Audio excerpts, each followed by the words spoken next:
Esperemos que hayan disfrutado de esas sesiones que se llevaron a cabo en los distintos iglús que tenemos alrededor de esta pista central. Toca el momento de abrir sesiones para nuestro bloque de ONGs y educación.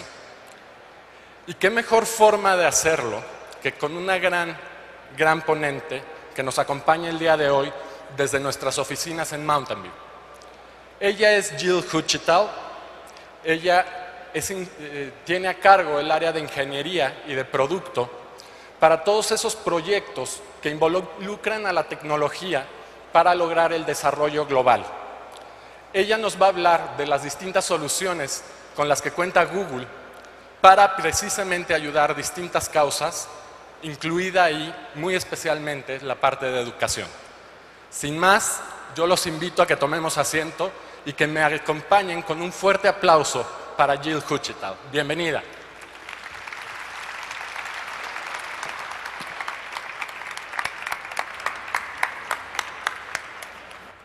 Okay, hello and good afternoon. I'd like to thank Miguel and the Google Mexico office for the opportunity to speak to you today.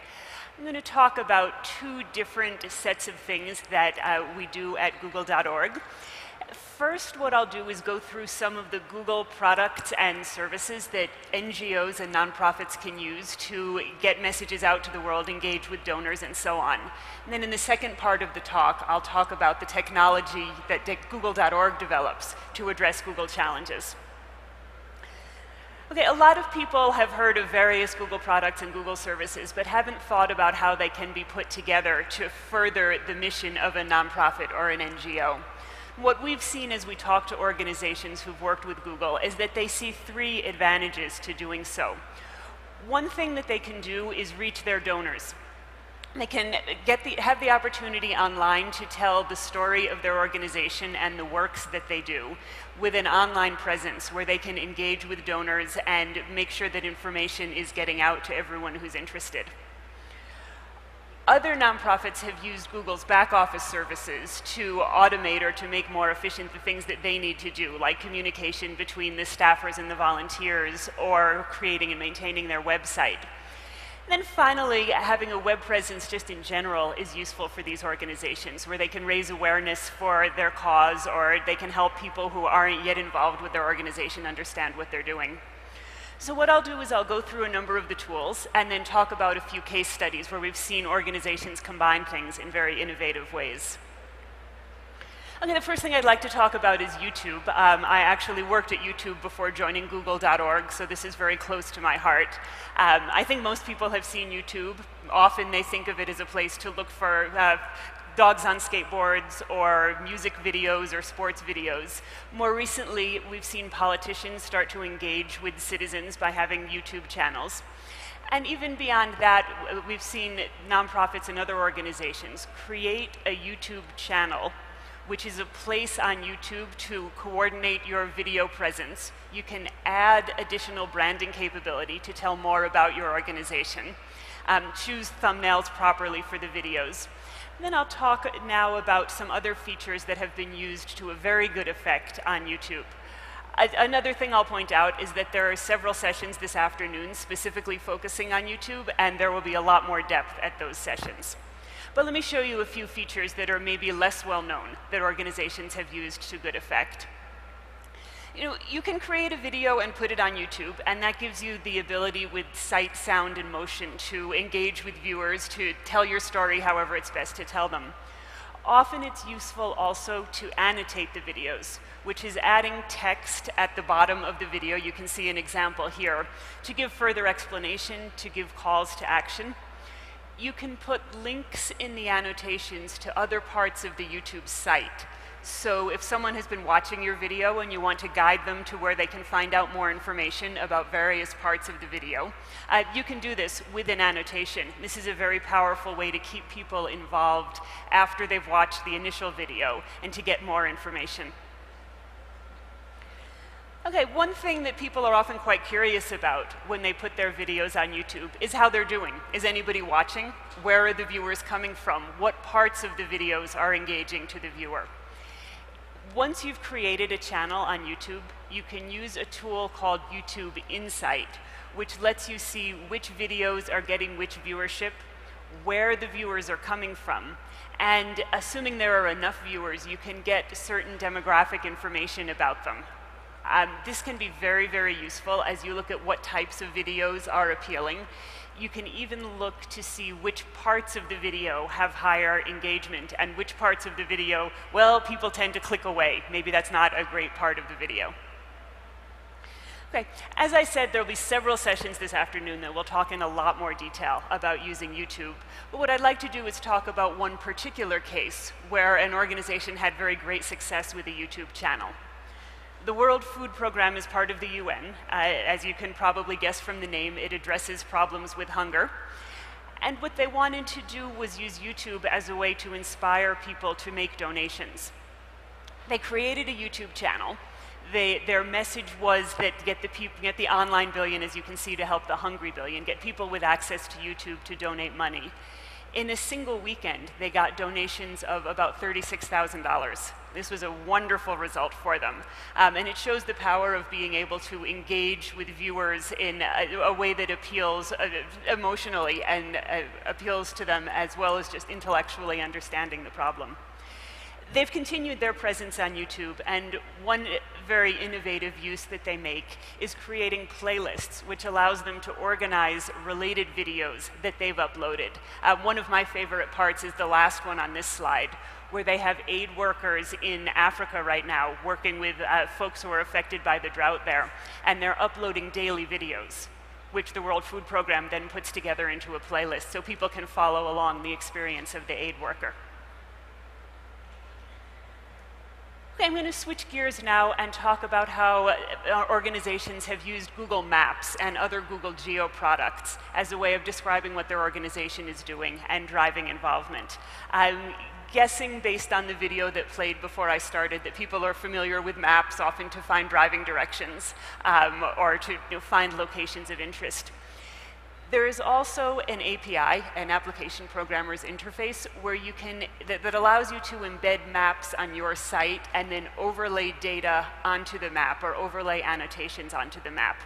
And instead of talking about it, I'm going to show a short video that describes how to do it and shows a particular case of organizing volunteers using My Maps and using Google Maps. Annotate Google Maps using the My Maps feature to tell your story in a visual context and bring your cause to life. After logging into your Google account, click the My Maps tab and then click Create New Map. Give your map a title and description. You can also view satellite imagery. You can share your map with multiple people, or you can keep it private. Add points to your map with the Place Mark tool. You can select from one of the Google Maps icons, or you can add your own icon to the map. Okay, so what they're doing here is, I think you saw, they're organizing volunteers to go do beach cleanup, and that they're using Google Maps as a way to tell people where to meet, and you'll see that they'll soon use it to show them where they should go once they've done that. Using the rich text editor, you can add photos and videos to show people what is happening on location and give your map a unique appearance. Add lines and shapes to your map and customize their appearances to distinguish them from one another. You can click link to email your map or embed your map in a website or blog post. You can also view your map in Google Earth. Click Done to finish your map. Okay, I'm going to stop this here. There are sessions also this afternoon that can talk about using the Google Maps further. What I would like to do is show you how Google Maps and Fusion tables, which is a way to store structured data, have been used together in a variety of applications. This first map was created by the citizens of Tokyo, who wanted to publish a Google map that would show citizens where, in case of emergency, they could find a shelter. As you can imagine, this was probably very high on their minds after the earthquake that happened in Japan earlier this year. So they created a My Maps layer, and citizens could go in and mark on the map where a particular shelter was found. Okay, this is an example of a map created by a journalist. After tornadoes hit parts of North Carolina in the United States, the journalist got data that had been published by the local government about tornado damage in various neighborhoods and plotted that on a Google map as part of his story about recovery efforts and the effects of the tornado. Finally, this is an example from a nonprofit that operates in Kenya. This is from their website. What they do, they're a nonprofit that builds wells. They bring clean drinking water to communities in Kenya. What they do is whenever they've completed a project, they put a location on the map and then add very rich information about the results of their work, how many people they helped, what the situation was before, what the situation is now. You can see they use images, they use text. If you have a look at their website, it's a very compelling way to get involved with the story and for donors to see that their donations are going to good use. So you may also have heard of Google Earth, which is a 3D tool for viewing 3D data about the Earth, adding 3D models to it using SketchUp. And what I'd like to show you now is an application or an animation that was created by an organization in the United States called Appalachian Voices. This was a community organization that was concerned about the effect of mining on the clean water in their community. And they wanted to pressure regulators to take a look before they approved more permits for mining. Their own words will be better than mine at telling what they did and what the effects were, so I will go to the video.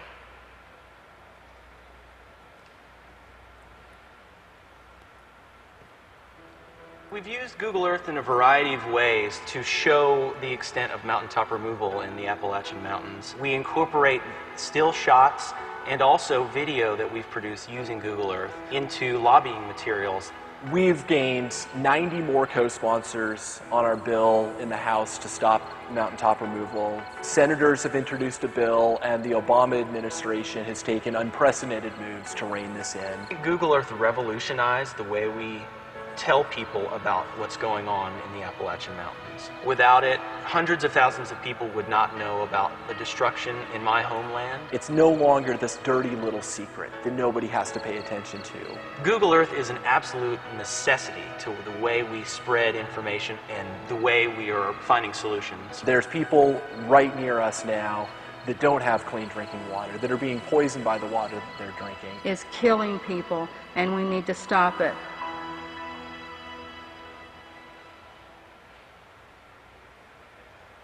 Okay, so you can see that using 3D imagery, particularly when they're talking about the motion of water or the effects of mountains, can be very, very effective in getting a message across. Okay, I want to talk about one more set of programs that people use when they're working with Google.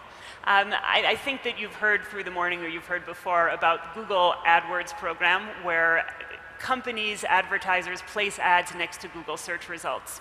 This is an extremely effective way of driving traffic to a website.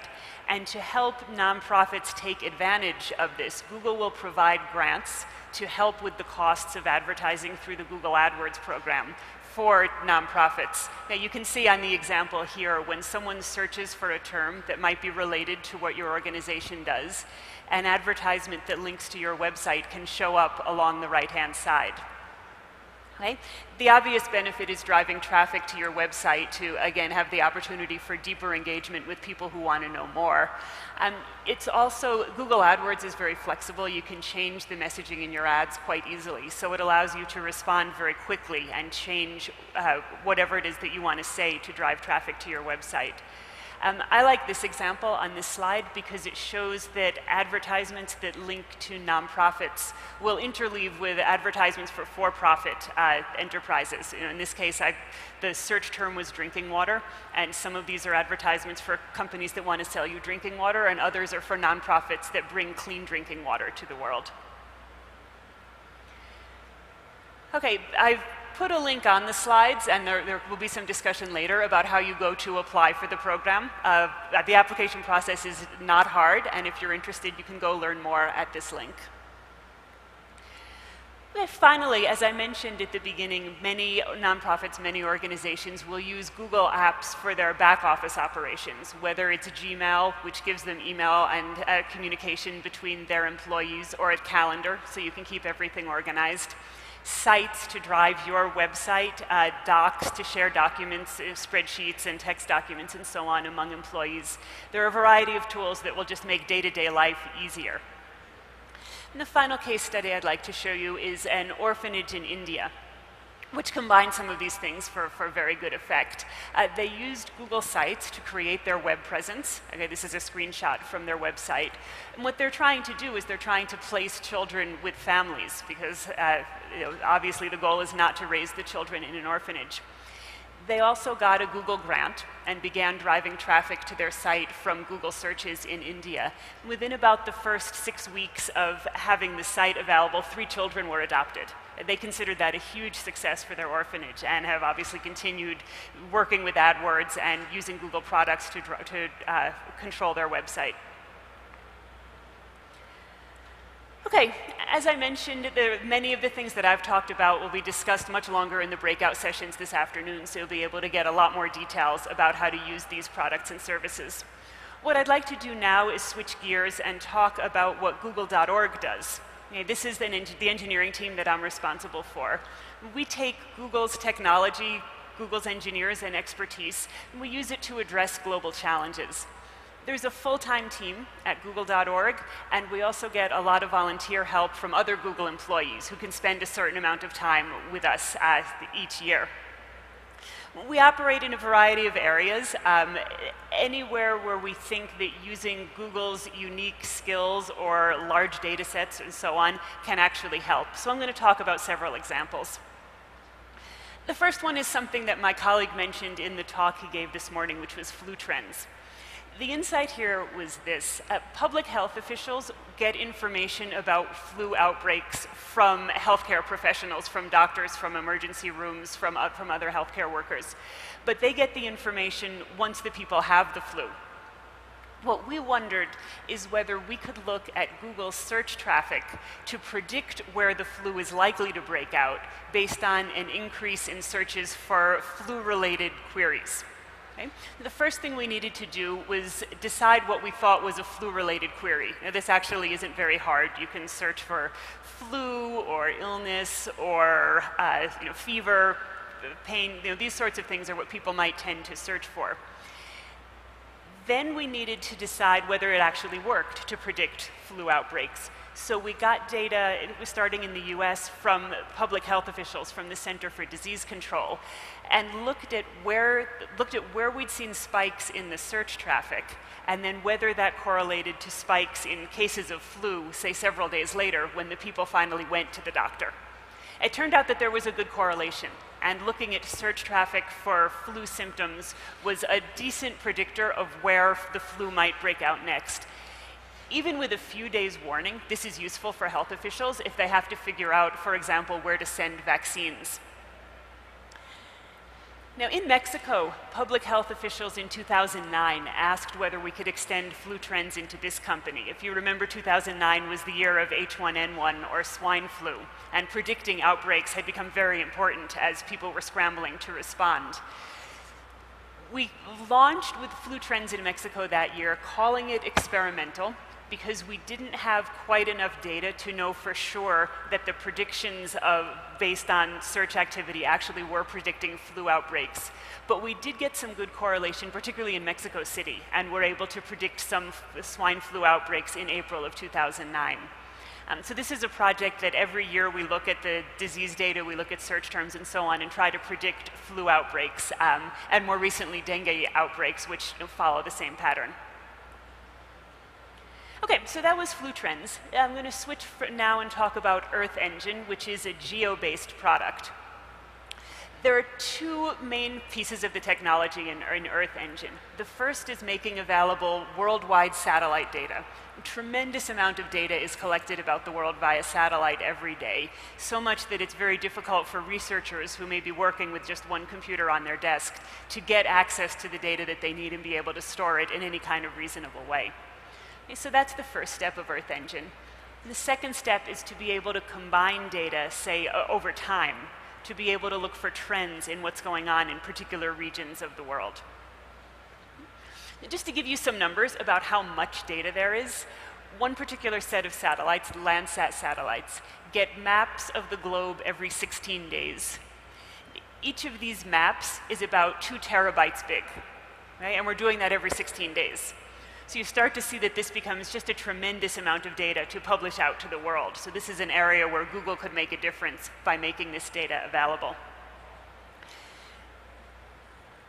The initial use case that we decided to look at in Earth Engine was in forest tracking, looking for evidence of deforestation, which involves looking at the satellite imagery over time, trying to figure out where there's forest now where there wasn't forest before, or vice versa. So these are some images from Brazil, spanning any number of years, as you can see.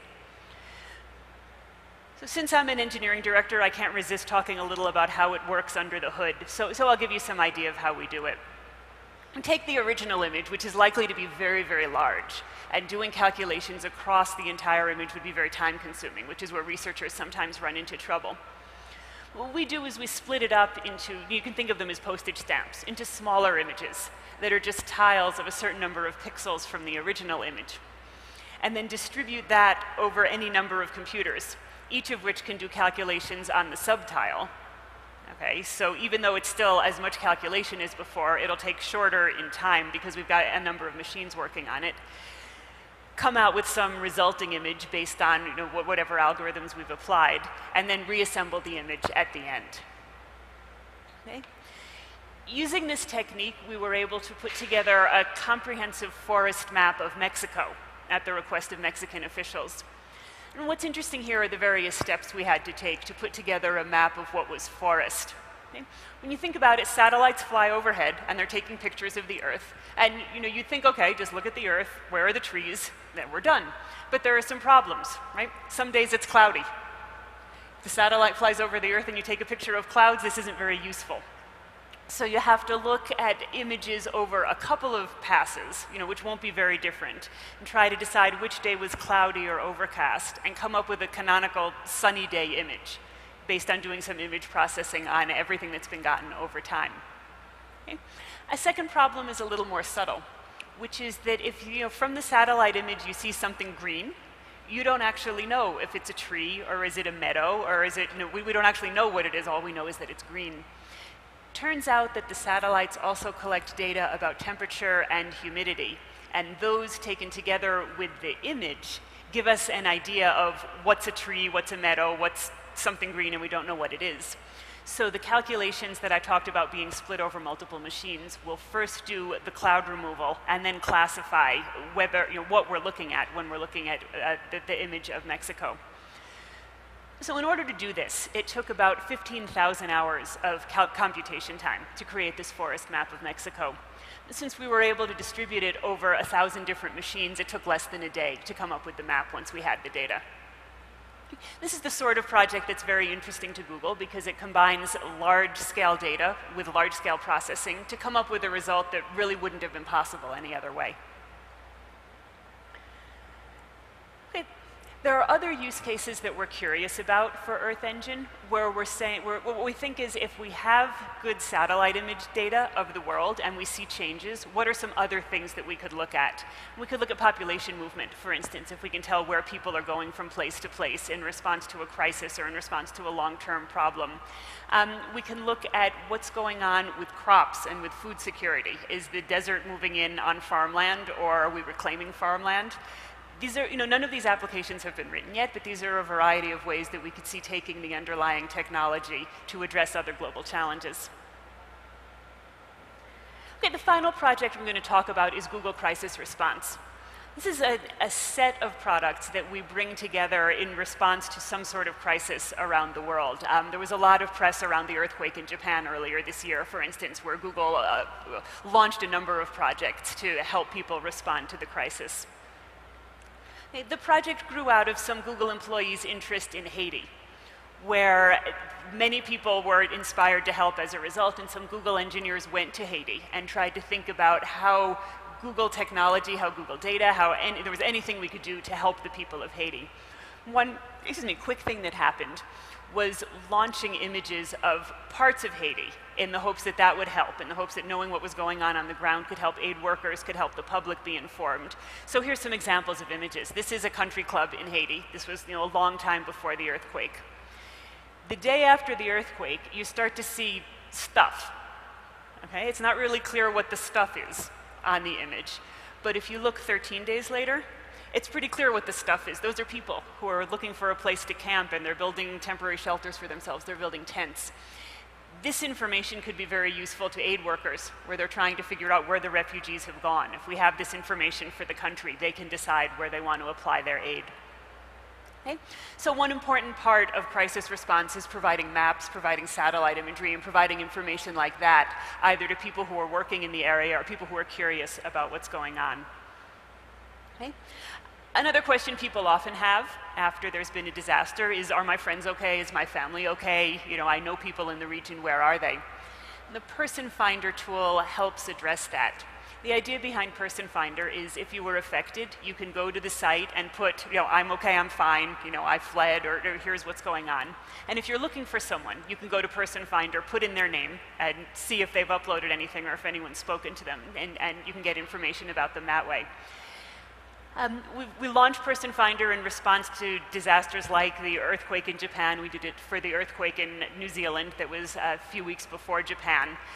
And what we've started to do is work with other organizations that collect similar data so that we can coordinate the data collection. And it seems only reasonable that people should only go to one place to look for data about people affected by a disaster instead of having to check Google and the Red Cross and other local organizations and so on.